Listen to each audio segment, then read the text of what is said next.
ನಮಸ್ಕಾರ. ಶಿವ ಅಂತಕ್ಷಣ ನಮ್ಗೆಲ್ಲ ನೆನ್ಪಾಗೋದು ಲಯಕಾರಕ, ಸಂಹಾರಕ ಅಲ್ವಾ?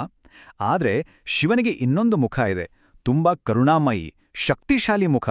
ಅದೇ ವೈದ್ಯನಾಥನ ರೂಪ.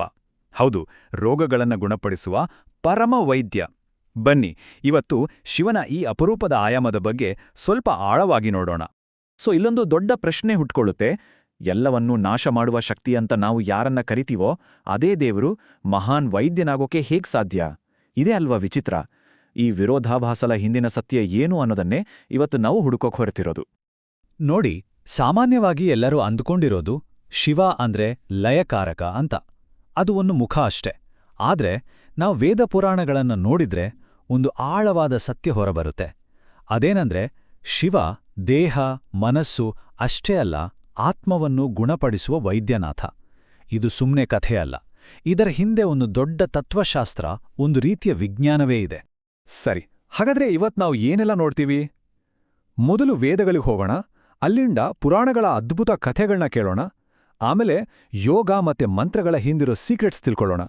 ಅಷ್ಟೇ ಅಲ್ಲ, ಈ ವೈದ್ಯನಾಥನ ಕಾನ್ಸೆಪ್ಟ್ ಭಾರತ ಬಿಟ್ಟು ಬೇರೆ ದೇಶಗಳಿಗೆ ಹೇಗ್ಹೋಯ್ತು ಮತ್ತೆ ಇವತ್ತಿನ ದಿನಕ್ಕೆ ಇದೆಲ್ಲ ಯಾಕೆ ಇಂಪಾರ್ಟೆಂಟ್ ಅನ್ನೋದನ್ನು ಚರ್ಚೆ ಮಾಡೋಣ.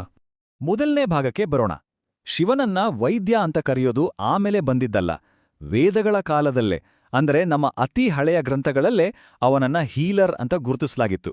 ಅದೇ ಅವನ ಒರಿಜಿನಲ್ ಐಡೆಂಟಿಟಿ. ನೋಡಿ, ಋಗ್ವೇದದಲ್ಲೇ ರುದ್ರಶಿವನನ್ನ ವೈದ್ಯರಲ್ಲೇ ಅತ್ಯುತ್ತಮ ವೈದ್ಯ ಅಂತ ಹೊಗಳಲಾಗಿದೆ. ಯೋಚನೆ ಮಾಡಿ. ಇನ್ನು ಯಜುರ್ವೇದ ಒಂದ್ ಹೆಜ್ಜೆ ಮುಂದೆ ಹೋಗಿ ಪ್ರಥಮೋ ದೈವ್ಯೋಭಿಷಕ್ ಅಂತ ಹೇಳುತ್ತೆ. ಅಂದ್ರೆ ಬೇರೆಲ್ಲಾ ದೇವತೆಗಳಿಗಿಂತ ಮೊದಲು ದೇವತೆಗಳಲ್ಲೇ ಫಸ್ಟ್ ಡಾಕ್ಟರ್ ಆತನೇ ಶಿವ. ಅಥರ್ವವೇದದಲ್ಲಿ ಇನ್ನೂ ಒಂದು ಇಂಟ್ರೆಸ್ಟಿಂಗ್ ಪದ ಇದೆ, ಜಲಾಶ ಭೇಷಜ. ಜಲಾಶ ಅಂದ್ರೆ ನೀರು, ಭೇಷಜ ಅಂದ್ರೆ ಔಷಧಿ. ಸಿಂಪಲರ್ ಹೇಳೋದಾದ್ರೆ ನೀರಿಂದಾನೇ ಹೀಲ್ ಮಾಡೋವನು. ಇವತ್ತಿನ ಕಾಲದ ನ್ಯಾಚುರೋಪೇತಿ, ಹೈಡ್ರೋಥೆರಪಿ ಇದೆಲ್ಲದರ ಮೂಲ ಇಲ್ಲೇ ಸಿಗುತ್ತೆ ನೋಡಿ. ಸರಿ, ವೇದಗಳಲ್ಲಿರೋ ಈ ಐಡಿಯಾಗಳನ್ನ ಜನಸಾಮಾನ್ಯರಿಗೆ ಹೇಗೆ ತಲುಪಿಸೋದು? ಅದಕ್ಕೆ ಬಂದಿದ್ದೇ ಪುರಾಣಗಳು. ಇಲ್ಲಿ ಬರುವ ಕಥೆಗಳು ಬರೀ ಕಲ್ಪನೆಗಳಲ್ಲ, ಅವುಗಳ ಒಳಗೆ ದೊಡ್ಡ ದೊಡ್ಡ ಸೈಂಟಿಫಿಕ್ ಪ್ರಿನ್ಸಿಪಲ್ಸ್ ಅಡಗಿವೆ. ಸಮುದ್ರ ಮಂಥನದ ಕಥೆ ಯಾರಿಗೆ ತಾನೇ ಗೊತ್ತಿಲ್ಲ? ಇಡೀ ಬ್ರಹ್ಮಾಂಡವನ್ನೇ ಸುಟ್ಟು ಹಾಕಬಲ್ಲ ಆ ಹಾಲಾಹಲ ವಿಷ ಬಂದಾಗ ಎಲ್ಲರೂ ಹೆದರಿ ಓಡಿ ಹೋಗ್ತಾರೆ. ಆಗ ಮುಂದೆ ಬಂದಿದ್ದು ಯಾರು? ಶಿವ. ಆ ವಿಷವನ್ನ ಕುಡಿದು ತನ್ನ ಗಂಟಲಲ್ಲೇ ನಿಲ್ಸಿ ನೀಲಕಂಠನಾದ. ಈಗ ಒಂದು ಕ್ಷಣ ಮಾಡರ್ನ್ ಮೆಡಿಸಿನ್ ಕಡೆ ಬರೋಣ. ಇಮ್ಯುನೈಸೇಷನ್ ಅಂದ್ರೆ ಏನು? ಲಸಿಕೆ. ಸಣ್ಣ ಪ್ರಮಾಣದ ರೋಗಾಣುವನ್ನೇ ದೇಹಕ್ಕೆ ಕೊಟ್ಟು ನಮ್ಮ ಇಮ್ಯೂನ್ ಸಿಸ್ಟಮ್ ಅನ್ನ ಬೂಸ್ಟ್ ಮಾಡೋದು ಅಲ್ವಾ? ಈಗ ನೋಡಿ ಮ್ಯಾಜಿಕ್. ಶಿವ ಹಾಲಾಹಾಲ ಕುಡಿದಿದ್ದೇನನ್ನ ಸೂಚಿಸುತ್ತೆ? ಇಡೀ ಬ್ರಹ್ಮಾಂಡಕ್ಕೆ ಒಂದು ಲಸಿಕೆ ಹಾಕಿದಾಗೆ. ಆತನೇ ಕಾಸ್ಮಿಕ್ ಇಮ್ಯೂನ್ ಸಿಸ್ಟಮ್ ಆಗಿ ಕೆಲಸ ಮಾಡ್ತಾನೆ. ವಿಷದಿಂದನೇ ವಿಷವನ್ನ ಮುರಿಬೇಕು ಅನ್ನೋ ತತ್ವ ಇದೆಯಲ್ಲ, ಅದಕ್ಕೆ ಇದಕ್ಕಿಂತ ದೊಡ್ಡ ಉದಾಹರಣೆ ಬೇಕಾ? ಇನ್ನೂ ಇದೆ. ಚಂದ್ರನಿಗೆ ಬಂದಿದ್ದ ಕ್ಷಯ ರೋಗವನ್ನ ಗುಣಪಡಿಸಿ ಸೋಮನಾಥ ಅಂತ ಹೆಸರು ಪಡಿತಾನೆ. ಅಂದ್ರೆ ಕ್ರಾನಿಕ್ ಡಿಸೀಸ್ ಬಗ್ಗೆನೋ ಅವನಿಗೆ ಗೊತ್ತಿತ್ತು. ಇನ್ನೊಂದ್ ಕಡೆ ರಾವಣನ 10 ತಲೆಗಳನ್ನ, ಹೌದು 10 ತಲೆಗಳನ್ನ ಒಬ್ಬ ಸರ್ಜನ್ ತರ ಮತ್ತೆ ಜೋಡಿಸ್ತಾನೆ.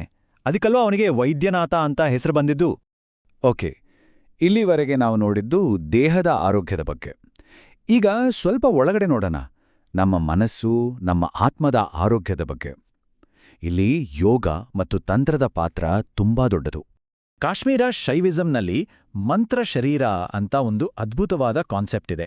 ಅಂದ್ರೆ ಮಂತ್ರಗಳನ್ನ ಹೇಳೋದ್ರಿಂದ ನಮ್ಮ ದೇಹದ ಸುತ್ತ ಒಂದು ಇನ್ವಿಸಿಬಲ್ ಕವಚ, ಒಂದು ಶೀಲ್ಡ್ ತಯಾರಾಗುತ್ತೆ ಅಂತ. ಇದು ನಮ್ಮನ್ನ ರೋಗಗಳಿಂದ ದೂರ ಇಡುತ್ತೆ. ಇದನ್ನ ಒಂದು ಸ್ಪಿರಿಚುವಲ್ ವ್ಯಾಕ್ಸಿನೇಷನ್ ಅನ್ಬೋದು. ಶಿವನನ್ನ ಯೋಗದ ಮೊದಲ ಗುರು, ಆದಿನಾಥ ಅಂತಾನೂ ಕರೀತಾರೆ. ಆತನೇ ನಮ್ಗೆ ಷಟ್ಕರ್ಮಗಳನ್ನ ಕೊಟ್ಟಿದ್ದು. ಅಂದ್ರೆ ದೇಹವನ್ನ ಶುದ್ಧಿ ಮಾಡೋ 6 ಪ್ರೋಸೆಸ್. ಇವೆಲ್ಲ ಏನ್ ಗೊತ್ತಾ? ರೋಗ ಬಂದ್ಮೇಲೆ ಟ್ರೀಟ್ಮೆಂಟ್ ತಗೊಳ್ಳೋದಲ್ಲ, ರೋಗ ಬರ್ದೆ ಇರೋ ಹಾಗೆ ನೋಡ್ಕೊಳ್ಳೋದು. ಪಕ್ಕಾ ಪ್ರಿವೆಂಟಿವ್ ಮೆಡಿಸಿನ್. ಕಾಶ್ಮೀರ ಶೈವ ಫಿಲಾಸಫಿ ಪ್ರಕಾರ ನಮ್ಮೆಲ್ಲರ ಅತಿ ದೊಡ್ಡ ಕಾಯಿಲೆ ಅಂದ್ರೆ ಅದು ಅಜ್ಞಾನ. ಅಂದ್ರೆ ನಾನು ತುಂಬ ಸಣ್ಣವನು, ನಾನು ಬೇರೆ, ಅವರು ಬೇರೆ ಅಂತ ಅನ್ಕೊಳ್ಳೋದು, ನಮ್ಮ ಕರ್ಮದ ಚಕ್ರದಲ್ಲಿ ಸಿಕ್ಕಿ ಹಾಕ್ಕೊಳ್ಳೋದು. ಇಂತಹ ಆತ್ಮದ ಕಾಯಿಲೆಯನ್ನ ಗುಣಪಡಿಸೋ ಡಾಕ್ಟರ್ ಯಾರು? ಅದುವೇ ವೈದ್ಯನಾಥ ಶಿವ. ಈ ವೈದ್ಯನಾಥ ಅನ್ನೋ ಐಡಿಯಾ ಬರೀ ಭಾರತದಲ್ಲೇ ಉಳಿಲಿಲ್ಲ. ಹಳೇ ಕಾಲದ ಸಿಲ್ಕ್ ರೂಟ್, ಸಮುದ್ರದ ದಾರಿಗಳ ಮೂಲಕ ಇದು ಬೇರೆ ಬೇರೆ ದೇಶಗಳಿಗೂ ತಲುಪ್ತು. ಇದು ನಿಜವಾಗ್ಲೂ ಒಂದು ಗ್ಲೋಬಲ್ ಕಾನ್ಸೆಪ್ಟ್. ಉದಾಹರಣೆಗೆ ಸೆಂಟ್ರಲ್ ಏಷ್ಯಾದಲ್ಲಿ ಶಿವನನ್ನ ವೆಶ್ಪರ್ಕರ್ ಅನ್ನೋ ಸ್ಥಳೀಯ ದೇವರ ಜೊತೆ ಸೇರಿಸಿ ನೋಡಿದ್ರು.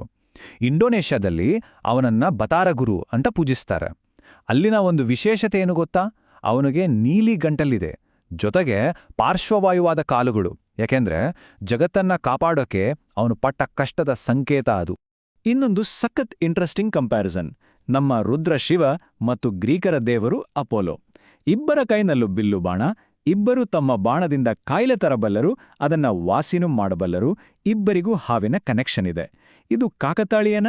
ಖಂಡಿತ ಇಲ್ಲ. ಇದು ತೋರಿಸೋದು ಒಂದೇ ವಿಷಯ, ಯಾರು ರೋಗ ತರಬಲ್ಲರೋ ಅವರೇ ಅದನ್ನ ಗುಣಪಡಿಸೋ ಶಕ್ತಿನೂ ಹೊಂದಿರ್ತಾರೆ ಅನ್ನೋ ಒಂದು ಯೂನಿವರ್ಸಲ್ ಐಡಿಯಾ.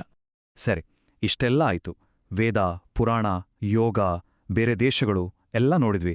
ಆದ್ರೆ ಇದೆಲ್ಲ ಇವತ್ತಿನ ಕಾಲಕ್ಕೆ ಹೇಗೆ ರಿಲೇಟ್ ಆಗತ್ತೆ? ವೈದ್ಯನಾಥನ ಈ ಮಾಡೆಲ್ ಇವತ್ತಿಗೂ ನಮ್ಗೆ ದಾರಿ ತೋರಿಸಬಲ್ಲದು. ವೈದ್ಯನಾಥನ ಮಾಡೆಲ್ ಅಂದ್ರೆ ಅದೇ ಹೋಲಿಸ್ಟಿಕ್ ಹೆಲ್ತ್. ಅಂದ್ರೆ ಬರೀ ದೇಹಕ್ಕೆ ಮಾತ್ರ ಟ್ರೀಟ್ಮೆಂಟ್ ಕೊಡೋದಲ್ಲ. ನೋಡಿ, ದೇಹದ ಆರೋಗ್ಯಕ್ಕೆ ಆಯುರ್ವೇದ, ಯೋಗ, ಮನಸ್ಸಿನ ಆರೋಗ್ಯಕ್ಕೆ ಮಂತ್ರ, ಪ್ರಾಣಾಯಾಮ, ಮತ್ತು ನಮ್ಮ ಆತ್ಮದ ಕಾಯಿಲೆಗೆ ಅಂದ್ರೆ ಅಜ್ಞಾನಕ್ಕೆ ಜ್ಞಾನ. ಇದು ಬಾಡಿ, ಮೈಂಡ್, ಸೋಲ್ ಮೂರಕ್ಕೂ ಒಂದೇ ಸರಿ ಚಿಕಿತ್ಸೆ ಕೊಡುವ ಒಂದು ಪರಿಪೂರ್ಣ ವ್ಯವಸ್ಥೆ. ಹಾಗಾದ್ರೆ ನಮ್ಮ ಕೊನೆಯ ಪ್ರಶ್ನೆ, ಇವತ್ತಿನ ದಿನಗಳಲ್ಲಿ ಎಲ್ಲರೂ ಹೋಲಿಸ್ಟಿಕ್ ವೆಲ್ನೆಸ್ ಅಂತ ಹುಡುಕ್ತಾ ಇದ್ದೀವಿ. ಈ ಸಂದರ್ಭದಲ್ಲಿ ಸಾವಿರಾರು ವರ್ಷಗಳ ಹಿಂದಿನ ಈ ವೈದ್ಯನಾಥನ ಮಾಡೆಲ್ ಅಂದ್ರೆ ದೇಹ, ಮನಸ್ಸು ಮತ್ತು ಆತ್ಮವನ್ನ ಒಟ್ಟಿಗೆ ನೋಡುವ ಈ ದೃಷ್ಟಿಕೋನ ನಿಜವಾದ ಆರೋಗ್ಯದ ದಾರಿಯನ್ನ ನಮಗೆ ತೋರಿಸಬಲ್ಲದೆ. ಖಂಡಿತವಾಗಿಯೂ ಇದರ ಬಗ್ಗೆ ಯೋಚಿಸಬೇಕು.